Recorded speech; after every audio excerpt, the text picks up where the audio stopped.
We begin this evening with a primetime news in focus report. Almost 2 years in, are companies dropping the ball in how they sanitize their surfaces?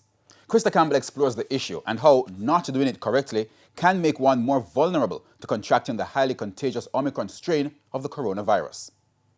The world's never been so clean than in the last 2 years after COVID-19 prompted the constant hand washing, cleaning, sanitizing and disinfecting of people, places and possessions.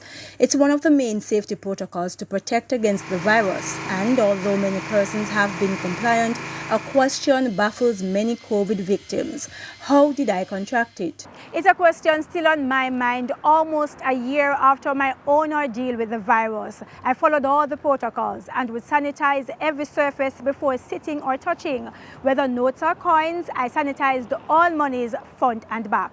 So how did I get infected? There are many possibilities, especially when using public facilities. You will go in, you will complete your transactions. You touch different surfaces, you might touch rail, you might touch different surfaces, but on the way out of the building, there's nobody really sanitizing. So your personal safety, you might have picked up something in that building, but going out of the building, there's no sanitization process. Facilities Director at the St. Andrew-based Manpower and Maintenance Services Limited, Ahijah Brown, stressed that everyone must take responsibility for his or her own safety. Because if you're going into a building, you're holding on to a book, one hand is only, and that is free. You sanitize one hand.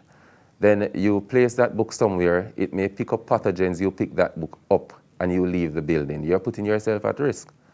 So say for a taxi, somebody will be touching that door for maybe every stop. Every time you pick up, there's somebody else touching that door.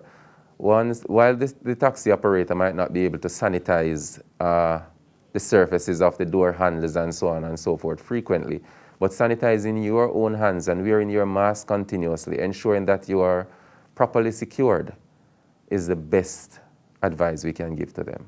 Now you've been hearing that hand washing protects better than any sanitizer. Well, that's because much like the process of disinfecting, soap and water actually kill the germs that cause COVID-19 and other viruses. But not all sanitizers are good for killing germs.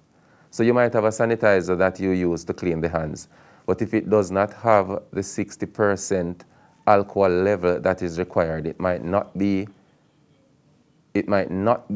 great for use against COVID-19 virus. And while Deputy CEO of Manpower and Maintenance Services Limited, Garth Hinchcliffe, says any sanitizer is better than none, there is a danger to mixing them.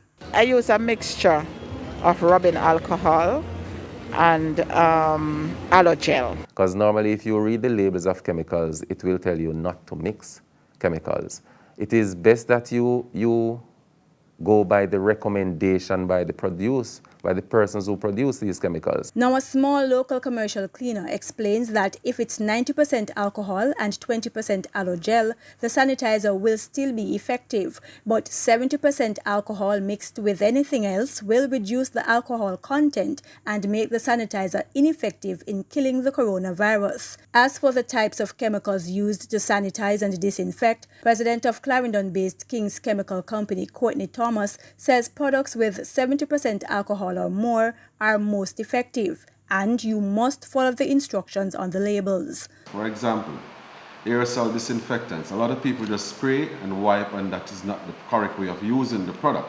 The product must be allowed to do its work within a given time, which is known as the contact time.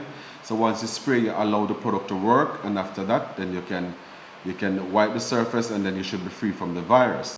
In part 2 of this special report, I'll look at policy issues with sanitizing in public spaces. Krista Campbell, TVJ News.